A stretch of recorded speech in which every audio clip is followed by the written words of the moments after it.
நீங்க மனுஷனை பார்த்து கடவுளை கணக்கு போடாதீங்க. ஏசப்பாவை இந்த குஷ்டரோகியை போல சில நேரத்துல நம்மளும் நினைக்கிறது உண்டு. இவன் இந்த வார்த்தையை சொன்ன உடனே கடவுள் அவனை குறித்து என்ன பண்ணார்? கம்பேஷன் அப்படின்னு சொல்லுவாங்க, மனதுருக்கம். ஒரு ரோட்ல போயிட்டு இருக்கிறீங்க, இப்ப ஒருத்தர் பாக்குறீங்க, உடல் ஏதாவது ஒரு பிரச்சனை உள்ள ஒருவர் ரோட்ல இருக்கிறார். உங்க பாக்கெட்ல இருந்து ஒரு 50 ரூபாய் எடுத்து அவங்களுக்கு கொடுக்குறீங்க. கொடுக்கணும், கொடுக்காம இருக்க கூடாது. அப்ப ஒரு 10 ரூபாய் உதாரணத்துக்கு வச்சுக்கோங்க, 10 ரூபாய் எடுத்து அவங்களுக்கு நீங்க சப்போர்ட் பண்றீங்க. அங்க என்ன நடக்குது? ஒரு மனது உருக்கம் உங்களுக்குள்ள வருதா இல்லையா?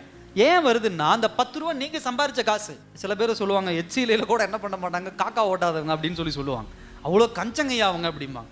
ஆனா அப்படிப்பட்டவங்க என்ன பண்ணுவாங்க, சில பேர் அவங்கள பார்த்த உடனே இந்த 10 ரூபாயை பெருசா நினைக்கிறவங்க, 50 ரூபாயை பெருசா நினைக்கிறவங்க டக்குன்னு என்ன பண்ணிடுவாங்க, ஒரு 50 ரூபாய் எடுத்து அவங்களுக்கு 10 ரூபாய் எடுத்து கொடுத்துருவாங்க. ஏன் அவ்வளோ காசை குறித்து கஞ்சமா இருக்கிறவங்க கூட ஏன் இந்த உதவியை செய்யறாங்க அப்படின்னு சொன்னா, உண்மையா ஒரு வார்த்தையை புரிஞ்சுக்கோங்க.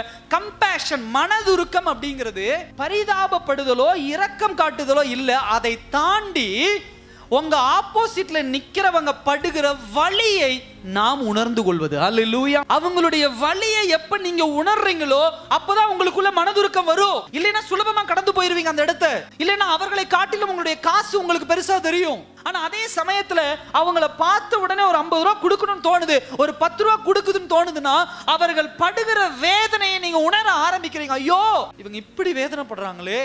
அப்ப இயேசு இங்க அவனை சுகமாக்குகிறார். நான் இல்லைன்னு சொல்ல, குஷ்டரோகத்தை சுகமாக்குகிறார். ஆனா இந்த மனதுருக்கம் அப்படிங்கிறது என்ன வார்த்தைக்கு உண்டான அர்த்தம் என்ன? அவன் படுகிற வேதனையை அப்படியே யார் உணர்கிறார்? கடவுள் உணர்கிறார். அல்லேலூயா. இது வரைக்கும் இந்த குஷ்டரோகி படுகிற வேதனையை உணர்வதற்கு இந்த பூமியில யாரு கிடையாது? ஒருத்தர் கிடையாது. அல்லேலூயா. அவன் படுகிற வேதனையை அவன் மனைவி உணரல, அவன் படுகிற வேதனையை அவன் தாய் தகப்பன்மார் உணரல, அவன் படுகிற வேதனையை அவனுடைய சொந்தக்காரர்கள் உணரல. அப்படி உணராததுனாலதான் வலி வேதனையோடு இருக்கக்கூடிய இந்த குஷ்டரோகியை இன்னும் இவர்கள் என்ன பண்ணி கொண்டிருக்கிறார்கள்? காயப்படுத்திட்டு இருக்கிறாங்க. ஆனா அவங்க வலியை உணர்ந்துட்டாங்கன்னா காயப்படுத்த மாட்டாங்க, அவனுக்கு ஆறுதலா இருப்பாங்க, அவனுக்கு சப்போர்ட்டிவா இருப்பாங்க. இன்னைக்கு நீங்களும் நானும் அப்படித்தானே?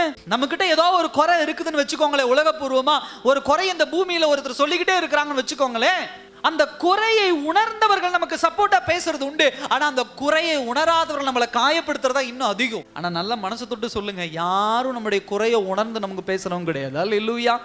எங்கேயாவது சான்ஸ் கிடைக்கணுமா அவங்களை இன்னும் அள வைக்கணும், எங்கேயாவது சான்ஸ் கிடைக்குதா இன்னும் அவங்களை காயப்படுத்தணும், எங்கேயாவது சான்ஸ் கிடைக்குதா இன்னும் அவங்களை தூக்கி எறியணும். இதுதான் இந்த உலகத்தினுடைய ஒரு கோட்பாடு. எல்லாரும் அந்த பாதையை கடந்து வந்திருக்கிறோம், நீங்களாகட்டும் நானாகட்டும். எல்லாரும் எவ்வளவு பணம் இருந்தாலும் சரி, எவ்வளவு சொத்து இருந்தாலும் சரி, இருந்தாலும் சரி, இல்லாமல் போனாலும் சரி, ஏதோ ஒரு இடத்துல ஏதோ ஒரு சூழ்நிலையில உங்களையும் என்னையும் காயப்படுத்தாத மனுஷன் கிடையாது. ஆனா இயேசு கிறிஸ்து இங்க என்ன பண்றாரு? மனதுருகுகிறார். ஏன் மனதுருகிறார் அப்படின்னு சொன்னா, அவன் படுகிற வேதனையை முழுவதுமாக இயேசு உணர்ந்தார்.